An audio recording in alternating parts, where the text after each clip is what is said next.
Students, myself Dr. Seema Mishra from Holy Cross Women's College, Ambikapur. आज हम चर्चा करेंगे बीए पार्ट 1 के पेपर फर्स्ट के यूनिट 4 के टॉपिक वायुमंडलीय विक्षोभ पर। वायुमंडलीय विक्षोभ, जिसको हम इंग्लिश में बोलते हैं एटमॉस्फेरिक डिस्टर्बेंस। क्या है वायुमंडलीय विक्षोभ?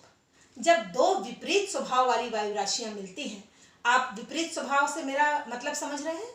विपरीत स्वभाव से मेरा मतलब है कि आर्द्रता के संदर्भ में, तापमान के संदर्भ में और इसके अलावा दबाव के संदर्भ में यदि दो अलग अलग स्वभाव वाली वायु राशियां मिलती हैं तो वहां पर क्या होता है, वायुमंडल में कुछ डिस्टर्बेंस उत्पन्न होते हैं जिनको हम वायुमंडलीय विक्षोभ कहते हैं।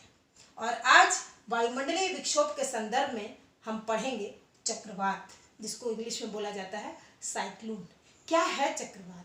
जब उष्ण और शीत, दो विपरीत स्वभाव वाली वायु राशियां आपस में मिलती हैं तो पवन में जो विक्षोभ उत्पन्न होता है, अगर मैं एकदम सिंपल शब्दों में बोलूं तो जो हलचल उत्पन्न होती है उसके परिणाम स्वरूप चक्रवातीय गति उत्पन्न होती है और उसी की परिणति होता है चक्रवात। चक्रवात गोलाकार वृत्ताकार हवाएं होती हैं जिसके मध्य में न्यून वायुदाब होता है। यहाँ पर LP है, लिखा हुआ है लोअर प्रेशर। न्यून वायुदाब का क्षेत्र केंद्र में होता है और जैसे जैसे बाहर की ओर जाते हैं परिधि की तरफ, वायुदाब बढ़ता चला जाता है। और ये वायुदाब की विशेषता होती है कि वो हमेशा अधिक वायुदाब से कम वायुदाब की ओर ही हवाएं चलती हैं। कम वायुदाब की कमी को पूरा करने के लिए अधिक वायुदाब से कम वायुदाब की ओर जब वृत्ताकार हवाएं चलती हैं तो हम उसे चक्रवात का नाम देते हैं। चक्रवात के प्रकार जानने के पहले हम जानेंगे कि चक्रवात आखिर उत्पन्न कैसे होता है। इस संदर्भ में फिट्जजेराल्ड नाम के विद्वान ने 1863 में, 1863 में, उसके बाद राल्फ एयर क्रोम्बी ने 1887 में अपनी परिकल्पना को आरेख के माध्यम से प्रस्तुत किया, किंतु उसकी कुछ मौलिक बातें उतना स्पष्ट नहीं हो पाई। उसके बाद बहुत सारे सिद्धांत आए। आज हम उनमें से प्रगामी तरंग सिद्धांत और ध्रुवीय तरंग सिद्धांत के बारे में अध्ययन करेंगे। प्रगामी नाम से ही स्पष्ट है कि प्रगामी का अर्थ होता है अभिगमन करना, एक स्थान से दूसरे स्थान तक जाना। लैम्पर्ट और नेपियर शॉ ने 1911 में ये परिकल्पना प्रस्तुत की, ये सिद्धांत वो लेकर आए और स्टेप बाय स्टेप उन्होंने बताया कि चक्रवात की उत्पत्ति कैसे होती है। देखिए इस रेखा, यहाँ पर जो मैंने ये बनाया हुआ है डायग्राम, उसके माध्यम से मैं आपको समझाने का प्रयास करूंगी। इनका मानना था कि तापमान की भिन्नता जिन वायु राशियों में पाई जाएगी, यानी कि उष्ण और शीत वायु राशि जब आपस में मिलते हैं तो चक्रवाती स्थिति उत्पन्न होती है। उष्ण वायु का, ये देखिए ये गर्म हवा है, उष्ण वायु का आरोहण यानी कि गर्म हवा का ऊपर जाना और ठंडी हवा का अवरोहण यानी कि ठंडी हवा का नीचे आना, ठंडी वायु का नीचे आना। तो उष्ण वायु राशि का आरोहण और शीत वायु राशि का अवरोहण, ये प्रक्रिया जब प्रारंभ होती है तो इनके आरोहण और अवरोहण की वजह से भंवर जैसी स्थिति उत्पन्न हो जाती है। और वही भंवर जो उष्ण वायु के आरोहण और शीत वायु राशि के अवरोहण के परिणाम स्वरूप उत्पन्न हुआ है, वही कारण बनता है चक्रवात की उत्पत्ति का। अब हम दूसरे सिद्धांत में आएंगे। जे जर्किनीज और बी जर्किनीज नामक विद्वानों ने ध्रुवीय वाताग्र सिद्धांत ये लेकर आए 1922 में। इन्होंने भी स्टेप बाय स्टेप समझाने का प्रयास किया कि चक्रवात की उत्पत्ति कैसे होती है। वाताग्र का निर्माण, सबसे पहले इनका कहना था कि चक्रवात की उत्पत्ति के लिए वाताग्र का निर्माण होना आवश्यक है। क्या है वाताग्र? जब दो विपरीत स्वभाव वाली वायु राशियां मिलती हैं आपस में, शीत और उष्ण, तो एक जहां पर उष्ण और शीत वायु राशियां जहां पर मिलती हैं तो एक ढालू वाली सीमा का निर्माण हो जाता है। उसी ढलुए सीमा को क्या कहा जाता है? वाताग्र। तो जब दो विपरीत स्वभाव वाली वायु राशियां मिलती हैं, देखिए यहाँ पर मैंने चित्र के माध्यम से आपको समझाने का प्रयास किया है। ये है गर्म वायु राशि, ये ठंडी और गर्म वायु राशि जिस क्षेत्र में मिल रही है, इसी सीमा को बोला जाता है वाताग्र। अब उसके आगे गर्म हवा ठंडी गर्म हवा जो है वो ठंडी सतह को दबाव डालते हुए ऊपर चली जाती है। तो जब गर्म हवा ठंडी हवा को दबाव डालते हुए ऊपर जाने लगती है तो जो ये वाताग्र की सीमा वाला स्थान था जहाँ वाताग्र निर्मित हुआ था, वहाँ से क्या होता है, वहाँ पर वो सीमा वाला भाग लहरदार इसके हलचल के परिणाम स्वरूप हो जाता है, उसकी स्थिति में परिवर्तन होता है, वो लहरदार हो जाता है। उसके बाद हम अब चलेंगे तीसरी स्थिति में। जो गर्म वायु होती है चक्रवात में, दक्षिण पश्चिम जो सिद्धांत के अनुसार इनका मानना था कि दक्षिण पश्चिम वायु का ध्रुवीय वाताग्र के सहारे ऊपर उठना, यानी जो गर्म वायु है उसका ध्रुवीय वाताग्र के सहारे ऊपर उठना। तो जो गर्म वायु है वो ध्रुवीय वाताग्र के सहारे ऊपर उठने लगती है, और जब वो ऊपर उठने लगती है तो नीचे का जो ये लहर वाला क्षेत्र था वहाँ पर कौन सा वायुदाब निर्मित हो जाता है, न्यून वायुदाब निर्मित हो जाता है। क्यों? क्योंकि हवा गर्म होकर के ऊपर उठ गई है और वहाँ पर वायुदाब कम हो गया है, क्योंकि वायु की सघनता कम हो गई है।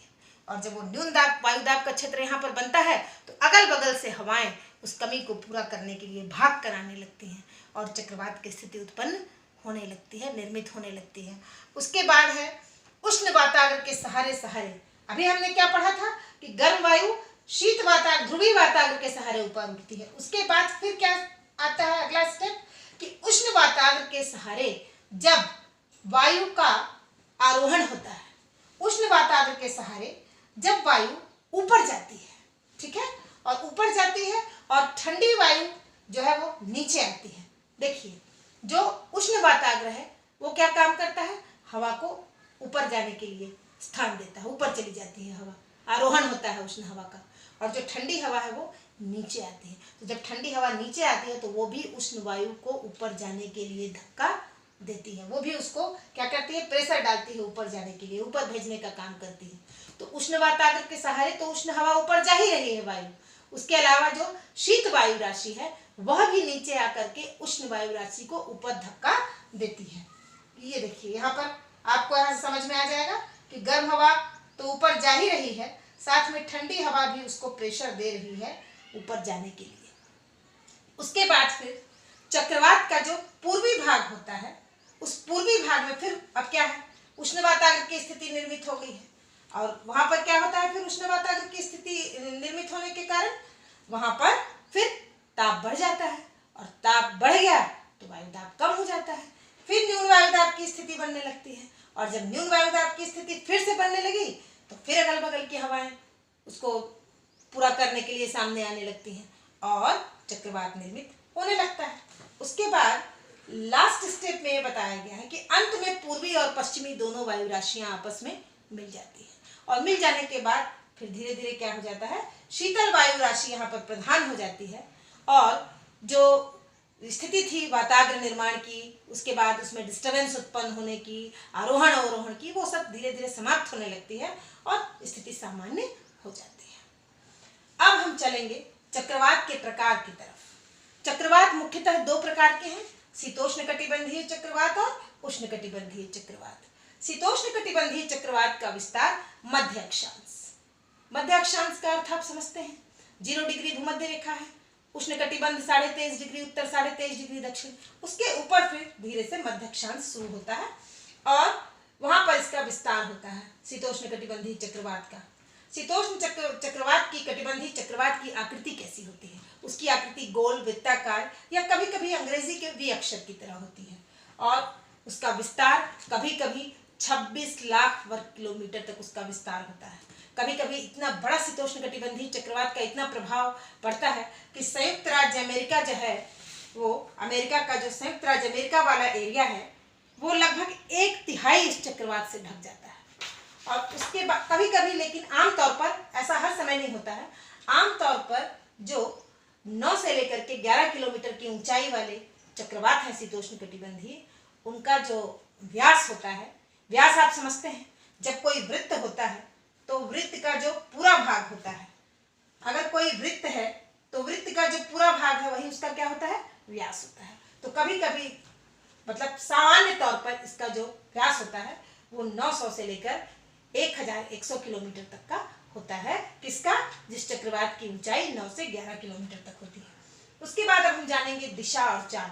इनकी कोई निश्चित दिशा तो नहीं होती, लेकिन आमतौर पर ये पश्चिम से पूर्व की ओर चलते हैं और ऋतु के अनुसार इनकी चाल यानी कि स्पीड में भी फर्क पड़ता है। शीत ऋतु में इनकी जो स्पीड है वो ज़्यादा होती है ग्रीष्मकाल की अपेक्षा। शीत ऋतु में जो इनकी स्पीड होती है वो 45 से 60 किलोमीटर प्रति घंटा होती है और ग्रीष्म ऋतु में जो इनकी स्पीड होती है वो लगभग 30 से 45 किलोमीटर प्रति घंटे के रफ्तार से ये चलते हैं। उसके बाद प्रकार, शीतोष्णकटिबंधीय चक्रवात के मुख्य रूप से 2 प्रकार हैं, गतिक चक्रवात, तापीय चक्रवात। गतिक चक्रवात में मेन रोल प्ले करते हैं 2 विभिन्न स्वभाव वाली वायु राशियां जो आपस में मिलती हैं और विक्षोभ उत्पन्न होने के कारण चक्रवात उत्पन्न होते हैं। और तापीय चक्रवात में क्या चीज रोल प्ले करता है इंपॉर्टेंट, कि गर्म हवा जब ऊपर उठती है तो वहां पर जो नीचे की तरफ जो न्यून वायु दाब का क्षेत्र बनता है वहां पर अगल बगल की हवाएं जो है उसको कवर करने के लिए आती है और चक्रवात की स्थिति निर्मित होती है। उसके बाद है तापमान। तापमान जो उष्णकटिबंधीय दक्षिण वाला जो भाग है, उष्णकटिबंध का जो दक्षिणी भाग है, दक्षिणी भाग में उष्ण वायु का प्रभाव अधिक होता है, उधर से उष्ण आर्द्र वायु राशियां प्रवेश करती हैं और जो दक्षिणी भाग है वो काफी इसलिए गर्म हो जाता है।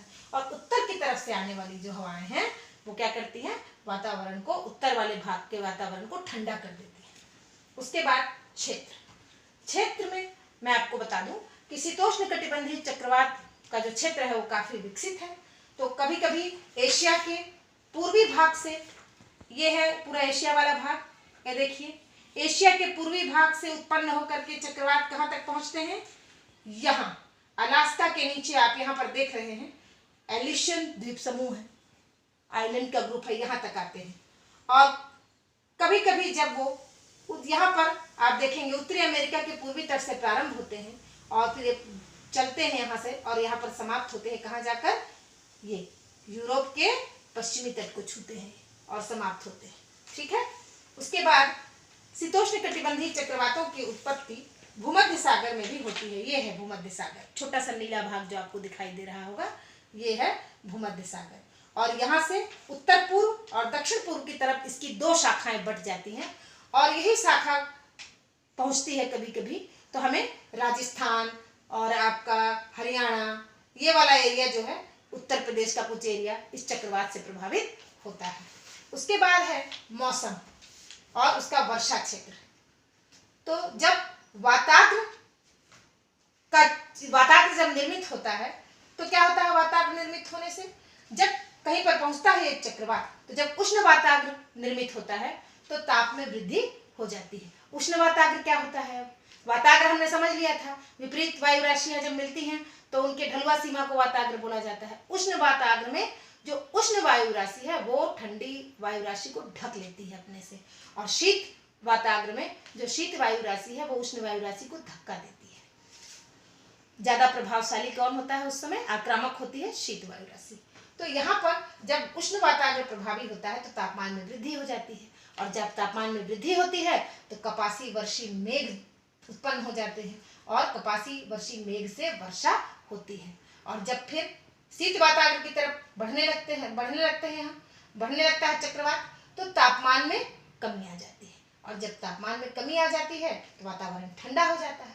फिर वो ऊपर धीरे धीरे जब शीत वातावरण जब धक्का मारना शुरू करता है गर्म वायु को, और जब गर्म वायु को धक्का मारना शुरू करता है तो ऊपर धीरे धीरे जाने लगते हैं और वहाँ बादल बनता है और बारिश भी होती है। उसके बाद अब हम आएंगे उष्णकटिबंधीय चक्रवात की तरफ।